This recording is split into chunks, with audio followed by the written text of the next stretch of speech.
Baik, selamat pagi, siang, dan sore atau malam, Bapak Dahyar. Perkenalkan kami dari grup 12. Bersama saya, Nur Kusuma, dan teman saya, Nabila Risa, akan memaparkan presentasi tugas besar yang berjudul Analisis Strategi Business Process Reengineering pada Supply Chain Nike INC. Baik, berikut merupakan latar belakang dari company Nike. Nike ini merupakan company yang didirikan pada tahun 1964 dengan nama awal Blue Ribbon Sports, berkantor pusat di Beaverton, Oregon, Amerika Serikat. Kemudian Nike Inc. Didirikan oleh dua orang, yaitu Philip Hampson Knight dan juga Bill Bowerman, yang mana Nike memiliki beberapa produk global athletic footwear, apparel, dan juga equipment industry. Pada tahun 1990-an, Nike mengalami peningkatan permintaan akibat melonjaknya popularitas dari sepatu Air Jordan, yang mana memicu produksi massal produk Nike.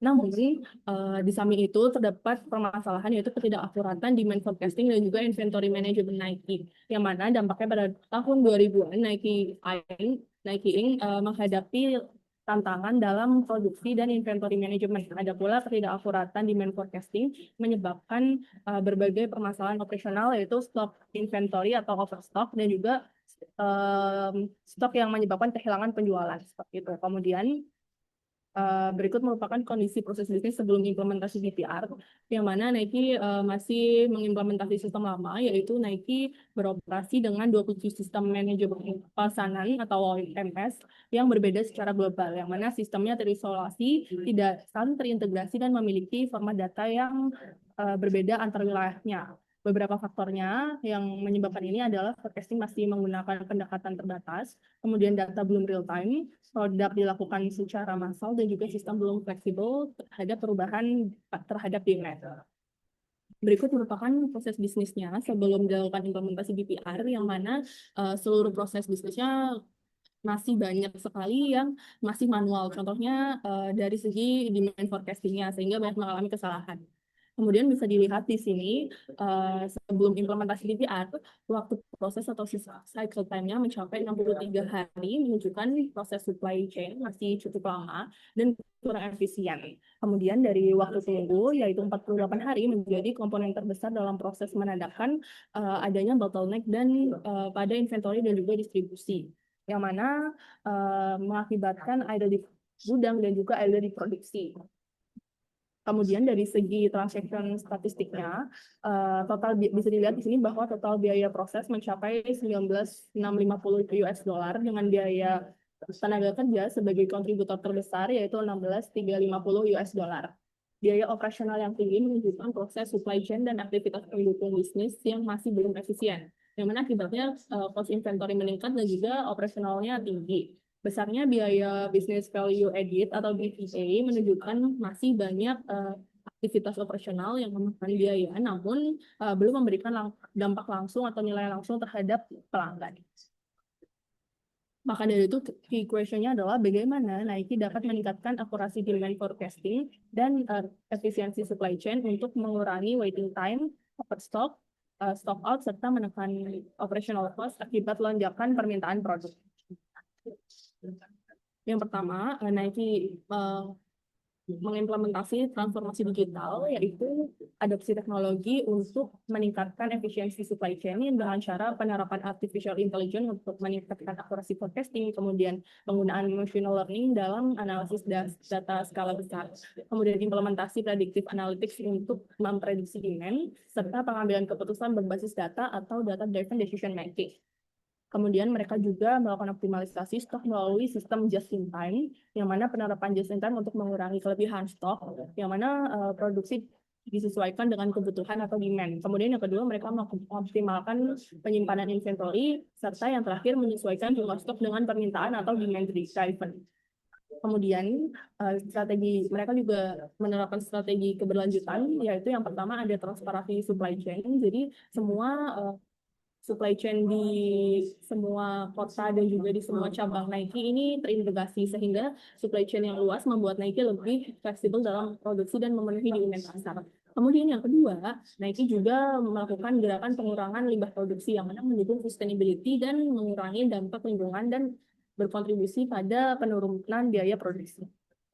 Kemudian berikut merupakan tantangan implementasi dan mitigasi resiko dari Nike, yang mana yang pertama adalah resistensi perubahan budaya, yang mana karyawan sulit beradaptasi dengan alur kerja berbasis data otomatis. Kemudian mereka memitigasinya dengan cara program pelatihan. Kemudian juga dari integrasi data dan sistem legacy, mereka menggunakan sistem ERP. Kemudian tantangan lagi yaitu kegagalan prediksi algoritma. Jadi mereka menganalisis dengan AI sebelum eksekusi produksi. Kemudian yang keempat, mereka melakukan investasi infrastruktur tinggi dan juga keamanan data dan privacy. Berikut merupakan timeline implementasi PPR dari 1999 sampai 2017 sampai dengan sekarang.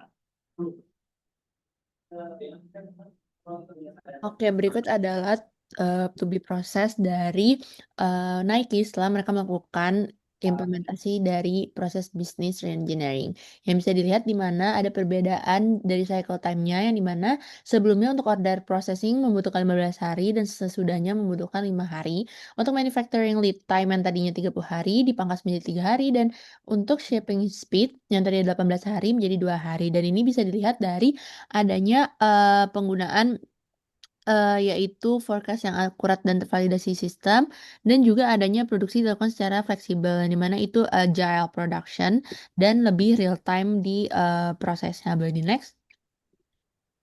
Nah, berikut adalah penjelasan lebih lanjutnya, di mana sekarang Nike sendiri itu sudah menggunakan data real time. Mereka mengimplementasikan IoT, post system, dan real time data integration.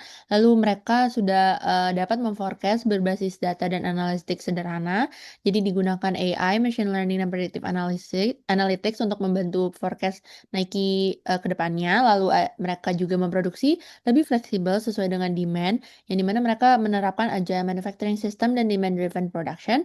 Dan yang terakhir, mereka mengintegrasikan supply chain secara menyeluruh. Jadi mereka sudah mengintegrasikan ERP system, supply chain management system, dan blockchain. Untuk lebih jelasnya, ada di regional distribution center, yang dimana mereka memindahkan stok lebih dekat ke pelanggan.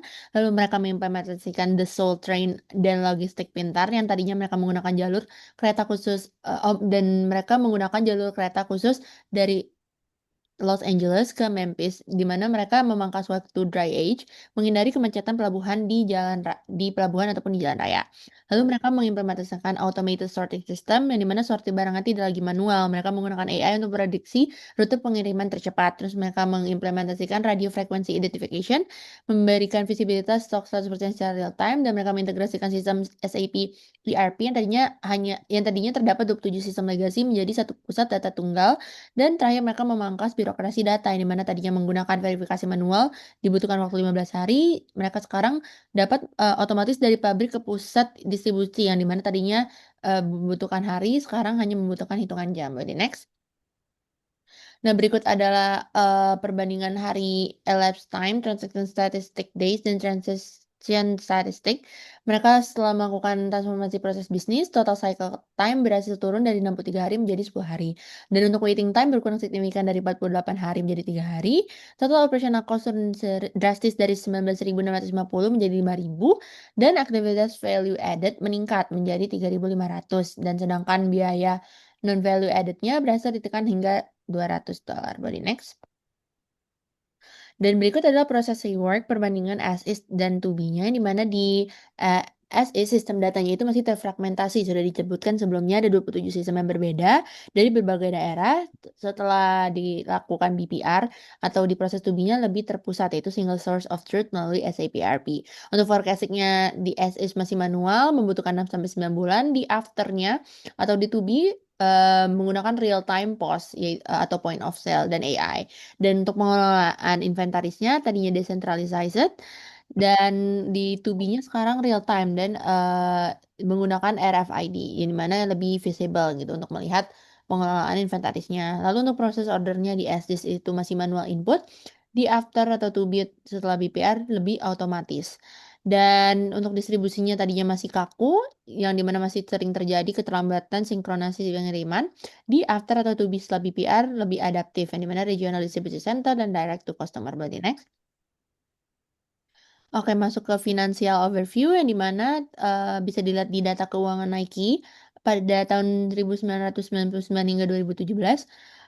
di tahun 1999 hingga 2001 itu diimplementasikan fase adaptif dan tantangan yang di mana terdapat revenue 8,7 miliar ke 9,4 miliar. Masa sulit akibat kegagalan awal implementasi software rantai pasok atau I2, biaya operasional naik karena manajemen inventaris belum optimal. Lalu di 2001 hingga 2004 adanya fase keberhasilan stabilisasi ERP atau SAP dan bisa dilihat ada profit growth dari 589,7 juta ke 945,6 juta, di mana Nike berhasil menekan lead time dan mengurangi overstock. Lalu di 2004 hingga 2017 hingga sekarang, di mana Nike lebih ke skala global dan efisiensi jangka panjang, mereka mendapatkan revenue 34,3 miliar dan profit 4,2 miliar. Model bisnis berubah dari forecast based menjadi demand driven. Next. Dan berikut adalah financial overview dari keuangan Nike 3 tahun terakhir, di mana 2023 ke 2024 itu adanya puncak efisiensi digital atau consumer direct offense. Revenue-nya ada di 51,4 miliar dan profitnya 5,7 miliar. Penjualan langsung ke konsumen atau direct to consumer dan penggunaan AI untuk memprediksi tren pasar memangkas biaya perantara atau distributor. Dan di 2024 hingga 2025 adanya agilitas dalam kondisi fluktuatif, terdapat revenue 46,3 miliar dan profit 3,2 miliar. Meskipun terjadi penurunan pasar global, Nike dengan cepat memangkas operation cost-nya, turun 500 juta dari tahun sebelumnya menjadi 16,0 miliar, yang dimana sistem supply chain modern memungkinkan perusahaan melakukan penyesuaian biaya secara instan untuk menjaga margin laba. Jadi next. Dan berikut adalah analisis overall dari performa Nike. Berikut adalah grafiknya perbandingan dari tahun 1999 hingga tahun 2025, di mana 1999 sampai 2004 Nike fokus terhadap standarisasi infrastruktur global, efisiensi supply chain, pertumbuhan pendapatan stabil yang bisa dilihat ada kurang lebih 8% per tahun, dan fokus pada efisiensi biaya operasional melalui sistem ERP terpusat. Dan 2017 hingga 2025 hingga sekarang, Nike menginisiasi Consumer Direct Offense. BPR melibatkan penggunaan data analitik real time dan direct to consumer. Body next. Oke, untuk dampak perubahan dari BPR kepada Nike sendiri itu adalah ada di perubahan terhadap keuntungan dan efisiensi, adanya peningkatan margin laba, efisiensi logistik menurunkan biaya holding cost, lalu reduksi loss sales yang dimana lead time-nya lebih pendek, dan optimalisasi biaya operasional yang dimana integrasi sistem ERP global menghilangkan duplikasi proses manual di berbagai wilayah, dan akurasi inventaris, yang dimana push system ke basis data point of sales, meminimalisir risiko barang tidak laku yang harus didiskon besar-besaran.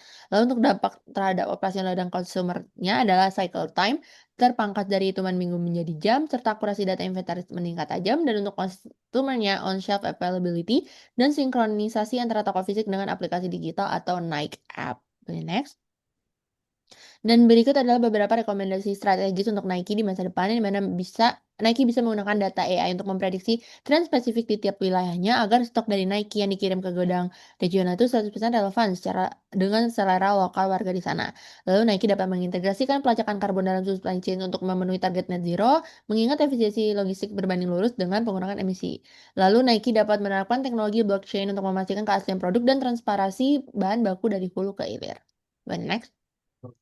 Dan berikut ada tantangan utama dari implementasi kepada Nike di masa depan, yang dimana adanya the speed bump atau Nike perlu menjaga kecepatan atau speed tanpa mengorbankan akurasi. Dan implementasi teknologi seperti AI dan cloud harus bisa menangani fluktuasi permintaan yang sangat cepat di pasar global. Dan ada mitigasi masa depan untuk Nike, di antaranya adalah salah satunya digital twins, yaitu mensimulasikan perubahan proses bisnis sebelum benar-benar diimplementasikan di lapangan, sehingga risiko kerugian finansial akibat kesalahan sistem dapat dicegah sejak dini. Next.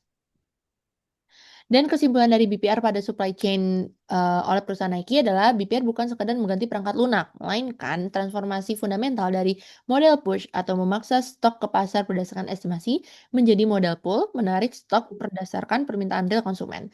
Kegagalan awal di tahun 2001 menjadi pelajaran berharga untuk Nike, yang dimana integrasi data dan agilitas adalah kunci utama. Saat ini supply chain Nike bukan lagi pusat biaya, melainkan keunggulan kompetitif yang memungkinkan mereka tetap memimpin industri olahraga global. Next. Berikut adalah referensi yang kami gunakan untuk mengerjakan penugasan Nike BPR pada Nike. Next. Next. Oke. Terima kasih kepada Bapak Dakyar yang sudah mendengarkan presentasi kami. Kurang lebihnya mohon maaf. Assalamualaikum warahmatullahi wabarakatuh.